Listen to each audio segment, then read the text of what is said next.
Dear students, in this video I explain the properties of matter from the first chapter, the nature of matter. And for all the previous videos, please click the playlist link which is given in the description part of this video. Properties of matter. We know that matter differs from other matter in several ways. So what are some of the differences? Shape, size and color. So different matters are having different shape, different size and different colors. So some common properties are of shape, size and color. And there are 12 other properties are there. The first one, physical state at room temperature. So we know that matter exists in three different ways, in three different states: solid, liquid and gas. So at room temperature, wax is solid, water is liquid and carbon dioxide is gaseous. The second property of matter is color. Each matter has its own color.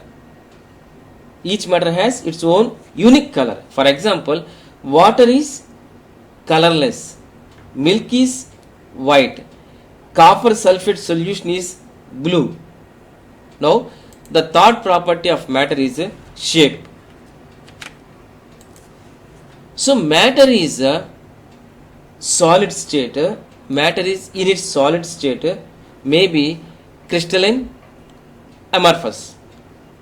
So solid matter is divided into two types: crystalline solids, amorphous solids.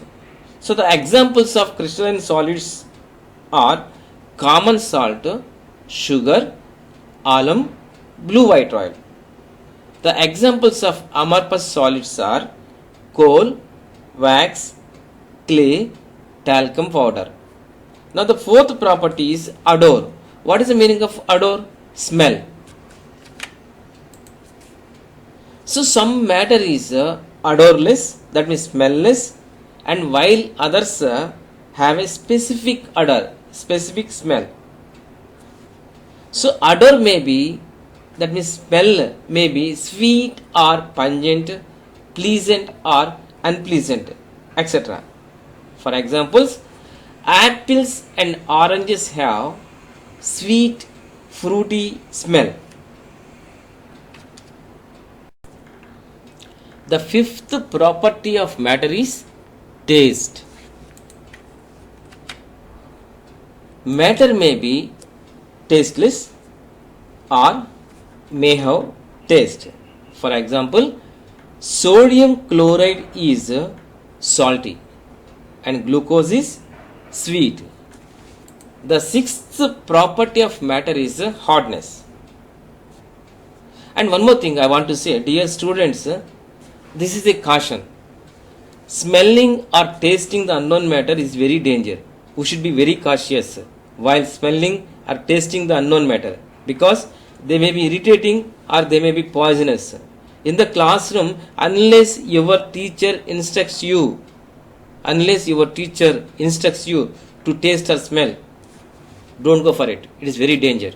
Okay, now sixth property of matter is hardness. So matter can be hard or soft. For example, diamond is the hardest matter, we know very well. And sodium metal can be cut into pieces with a knife. Wax, camphor and soap are soft matters.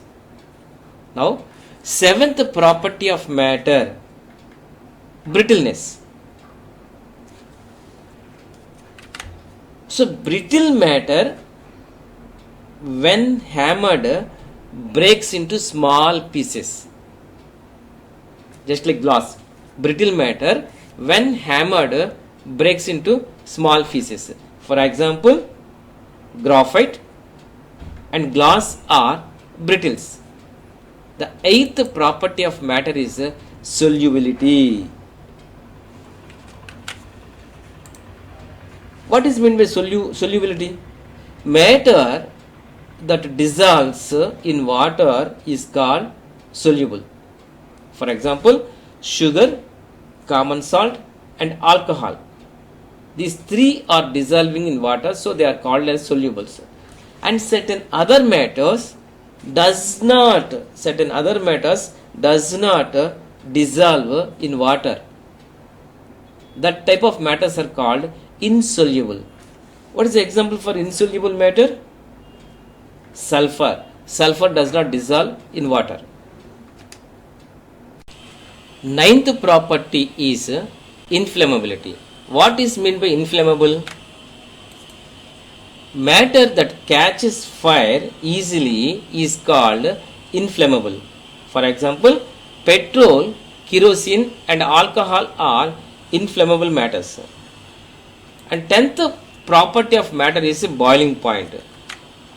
So the boiling point of a liquid is the temperature at which there is a change of its state to gaseous. When we are boiling liquid, automatically after some time it is becoming gaseous. So the boiling point of a liquid is the temperature at which there is a change of its liquid state to gaseous state. For example, the boiling point of water is 100 degrees centigrade.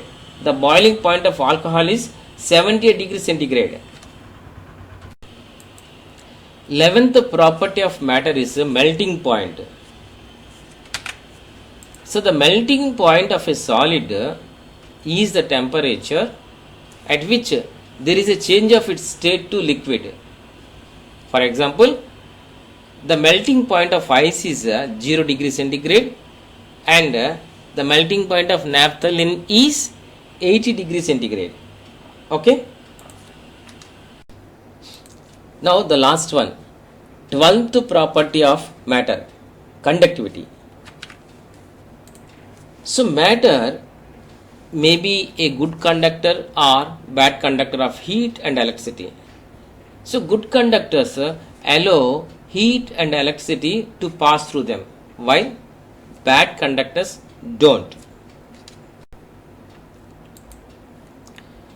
Okay, good conductors of heat and bad conductors of heat. Copper and aluminum are the good conductors because they are passing the heat through them, and lead and sand, they are the bad conductors. They are not passing the heat through them.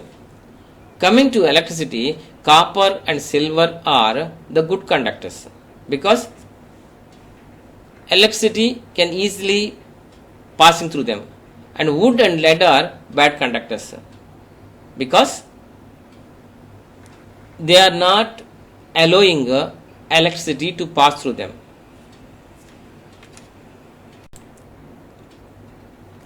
Dear students, in the coming video, we just revise the important points to remember from the previous videos.